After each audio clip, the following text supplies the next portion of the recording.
प्रेम से बोलो छठी मैया की जय। ए कॉपी बोलेली छठिया माता, सुनाए गणपति देव, सुनाए कार्तिक देव। कॉपी बोलेली छठिया माता, सुनाए गणपति देव, सुनाए कार्तिक देव। मोरा घाटे दुबिया उपजी गईले, मकरी बंसेढ़ लेले, मकरी बंसेढ़ लेले। कॉपी बोलेली छठिया माता, सुनाए गणपति देव, सुनाए कार्तिक देव। मोरा घाटे दुबिया उपजी गईले, मकरी बंसेढ़ लेले, मकरी बंसेढ़ लेले। बिनती से बोलेले गणपति देवा, सुनिए छठिया माता। कर जोरी बोलेले कार्तिक देव, सुनिए छठिया माता, सुनिए छठिया माता।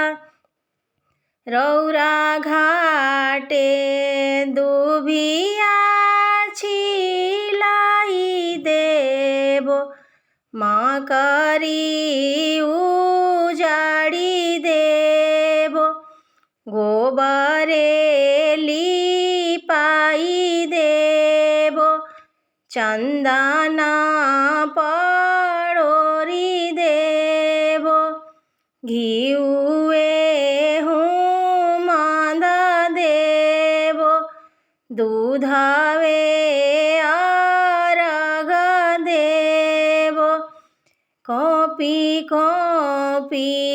बोलेली छठिया माता, सुनाए सेवक लोग, सुनाए सेवक लोग।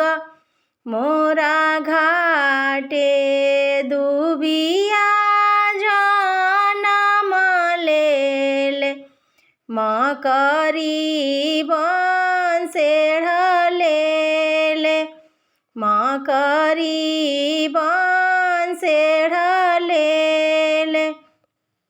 कर जोरी बोलेले सेवक लोग, सुनिए छठिया माता, सुनिए छठिया माता।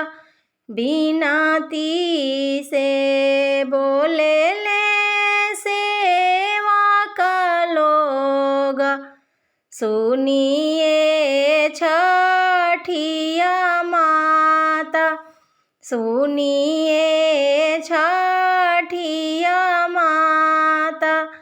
रौरा घाटे दुबिया छिलाई देबो, मकरी उजाड़ी देबो, चंदना पड़ोरी देबो, दूधवे घिउए हूँ मांधा देवो।